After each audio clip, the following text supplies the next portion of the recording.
हाय दोस्तों, मेरा नाम संजय, मेरा यूट्यूब चैनल में आपका स्वागत है। देखिए दोस्तों, अगर आप क्रेडिट कार्ड डिफॉल्ट कर चुके हैं या पर्सनल लोन का ईएमआई का पैसा आप दे नहीं पा रहे, आप डिफॉल्ट कर चुके हैं, आपको ये तो जानकारी मिल गया कि आपके साथ क्या क्या होने वाला है, क्या क्या हो सकता है। फिर भी मैं थोड़ा बहुत जानकारी दे देता हूँ। देखिए दोस्तों, अगर आप लोगों के पास पैसा है तो फुल पेमेंट देके ये झंझट से बाहर आ जाइए। लेकिन आप लोगों के पास अगर पैसा नहीं है, ठीक है, तो आपके पास क्या होगा, रिकवरी एजेंट लोग आपका होम विजिट करना शुरू कर देगा। बहुत सारे फोन आएगा, ये रिकवरी फेक रिकवरी एजेंट हो, चावनी छप रिकवरी एजेंट हो, इन लोगों की तरफ से। आपका फोन में जो है ना, स्पैम ब्लॉक ऑन कर दीजिएगा। तो ये चावनी छप रिकवरी एजेंट लोग है, जो लोग देखिएगा बहुत बदतमीज करते हैं, गाली गलौज देते हैं। तो ये जो स्पैम नंबर से फोन करके गाली गलौज देते हैं, ये जो भी दुर्व्यवहार करते हैं आप लोगों के साथ, वो आना, आपको फोन आना बंद हो जाएगा। आपके पास एक भी फोन नहीं आएगा, जो ऑफिशियल नंबर है उसी नंबर से फोन आएगा। और मैं हमेशा बोलूंगा, जिस क्रेडिट कार्ड का आप डिफॉल्ट कर रहे हैं या पर्सनल लोन डिफॉल्ट कर रहे हैं, उसी बैंक के साथ या एनबीएफसी कंपनी के साथ हमेशा कांटेक्ट बना के रखिएगा। ऑफिशियल नंबर से अगर फोन आ रहा है तो फोन जरूर पकड़िएगा।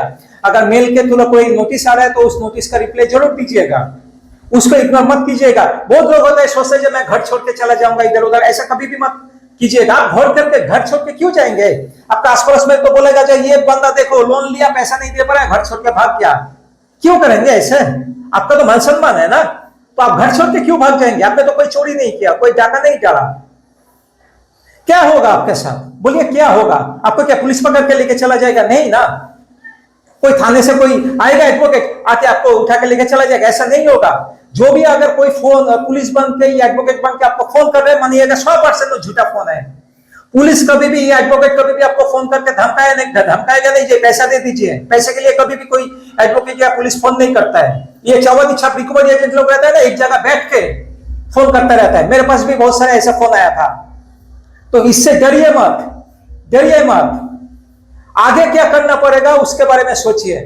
अगर एनपीए हो गया, आपके पास एक के बाद एक नोटिस आ रहा है, तो नोटिस का रिप्लाई जरूर दीजिएगा। खुद ही रिप्लाई दीजिए ना, कोई एडवोकेट किसी को पकड़ने का जरूरत नहीं। और एजेंसी देखिएगा, आप बहुत बार देखिएगा, ये बहुत लोग बोलेगा जो आप ये एजेंसी का सहायता ले लीजिए। ऐसा एजेंसी के चक्कर में मत पड़िएगा, कोई भी थर्ड पार्टी एजेंसी के चक्कर में।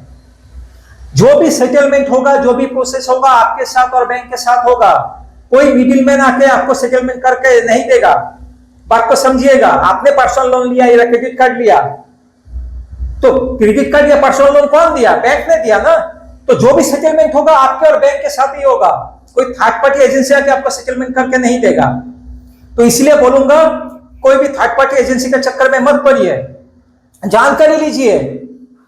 कोई भी नोटिस आ रहा है जो उसका रिप्लाई दीजिए, खुद ही रिप्लाई दीजिए ना। आपके हालत के बारे में आप सबसे बेहतर जानते हैं। आपका क्या मेडिकल इशू हुआ जिसके लिए आप डिफॉल्ट हुए, या क्या आपका नौकरी चला गया, या व्यवसाय डूब गया, आर्थिक हालत खराब हो गया, क्या हो गया, इसके बारे में तो आपको सब कुछ जानकारी है।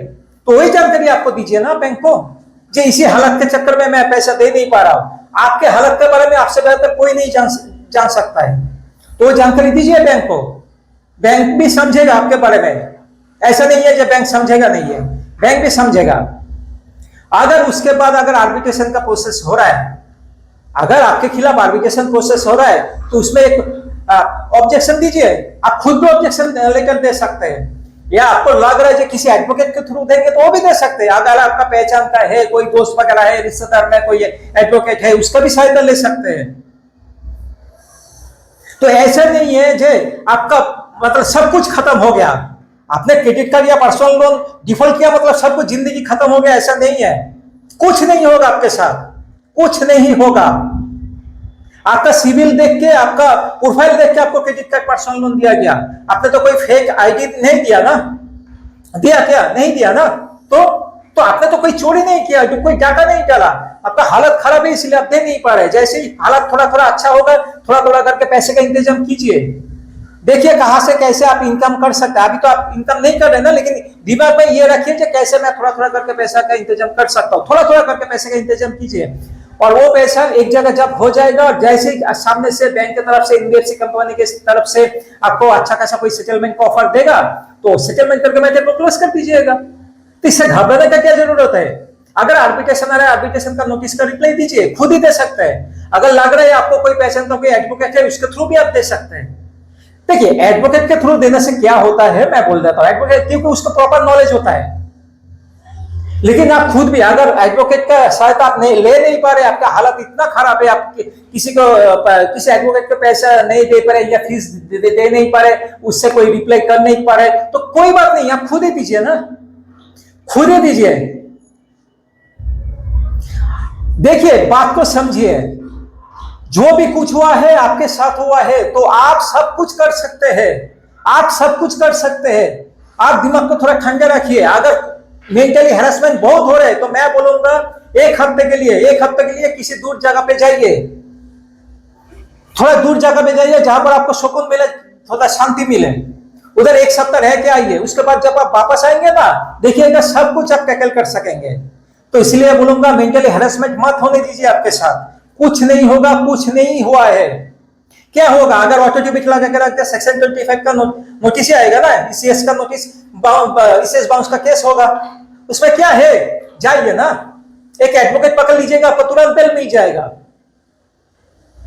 देखिए, ये जो सेक्शन 25 का केस है, आर्बिट्रेशन है, जो भी है, ये सब किस लिए है जानते हैं? किस लिए? आपने डिफॉल्ट किया इसलिए। लेकिन जैसे ही आप सेटलमेंट करके कर लेंगे या फुल पेमेंट देंगे या मैटर को क्लोज कर देंगे, ये सब स्टॉप हो जाएगा। तो इससे घबराइए मत, इससे घबराइए मत, कुछ नहीं होगा आपके साथ। अगर पैसा है तो फुल पेमेंट देके ये झंझट से बाहर आ जाइए। लेकिन अगर पैसा नहीं है, धीरज से काम लीजिए, आरबीआई का गाइडलाइन है, उसको फॉलो कीजिए। अगर कोई रिकवरी एजेंट अगर घर में बदतमीजी कर रहा है तो उसका वीडियो रिकॉर्डिंग कीजिए, बात को समझिए। अगर देखिए, आरबीआई का गाइडलाइन होता है कैसे आपको बात करना होगा रिकवरी एजेंट को आपके साथ। अगर आप घर में नहीं है, वो घर में आ नहीं सकता है, या घर में आके किसी आपके फैमिली मेंबर आस पड़ोस में किसी को आपका लोन या क्रेडिट कार्ड के बारे में बोल नहीं सकता है। बहुत नियम कानून है, बहुत स्ट्रिक्ट नियम कानून है। लेकिन ये जो 54 सब रिकवरी एजेंट लोग रहते हैं ना, ये लोग फॉलो नहीं करते हैं। कब फॉलो नहीं करते हैं जानते? जब उनको मालूम चलता है कि आपको कुछ नॉलेज नहीं है, आपको आरबीआई के गाइडलाइन के बारे में जानकारी नहीं है। लेकिन अगर आरबीआई के गाइडलाइन के बारे में आपको थोड़ा बहुत भी जानकारी है, और अगर वो सिर्फ 54 सब रिकवरी एजेंट को अगर मालूम चल गया कि हाँ, इस बंदे के पास थोड़ा नॉलेज है आरबीआई के गाइडलाइन के बारे में, तो आपके साथ कुछ भी बदतमीज नहीं करेगा, कुछ भी नहीं करेगा। क्योंकि वो अगर बदतमीज करेगा, वो जानता है उसको पकड़ के आप पुलिस थाने में लेके जा सकते हैं, उसके खिलाफ आप कार्रवाई कर सकते हैं। तो इसलिए वो कुछ भी नहीं करेगा। तो इसलिए बोलूंगा, रिकवरी एजेंट से डरिए मत, कुछ नहीं होगा आपके साथ। अगर कोई बंदा आ रहा है तो उसको बोलिए आई कार्ड है दिखाने के लिए, बोलिए ना, एजेंसी का हो या बैंक का हो, आई कार्ड देखिए। उसके बाद बोले ऑथोराइज लेटर है। ऑथोराइज लेटर क्या होता है आपको मैं बोल देता हूं। देखिए, एक बैंक में, एक एजेंसी में क्या होता है, 100 आदमी काम करता है, तो इसका मतलब क्या, उसको ऑथोराइज मिल गया आपका घर में आने के लिए? ऐसा नहीं है ना। बैंक ने पार्टिकुलर उसको आपके पास भेजा है, तो उसको तो ऑथोराइज करके भेजा है ना, उसका प्रूफ दिखाने के लिए बोलिए। वो बंदा अगर आपके घर में आएगा तो आपके साथ कांटेक्ट करेगा, फोन से हो, कहां से भी, ईमेल के थ्रू वो कांटेक्ट करेगा आपके साथ, करके आपके साथ टाइम एडजस्ट करके, डेट एडजस्ट करके। आप अगर घर में मुलाकात नहीं कर सकते हैं, थोड़ा बाहर जगह मुलाकात करना चाहते हैं, तो उधर आके ही वो मुलाकात करेगा, बातचीत करेगा। किसी का पैसा दे नहीं पा रहे उसके बारे में वो जानकारी लेगा, फिर वो जाके अपडेट करेगा, यही होता है। लेकिन अगर कोई बदतमीज कर रहा है, उसका वीडियो रिकॉर्डिंग कीजिए, अगर जरूरत पड़े तो पुलिस में कंप्लेंट दर्ज कीजिए। तो डरिए मत, अपने अधिकार के बारे में जानकारी लेते रहिए। अगर कुछ भी जरूरत पड़े, मेरे साथ बात करना चाहते हैं, देखिए इधर व्हाट्सएप नंबर है, इस नंबर पे व्हाट्सएप मैसेज कीजिएगा, मैं शाम 6 बजे के बाद आपको कॉल बैक कर लूंगा। धन्यवाद, जय हिंद।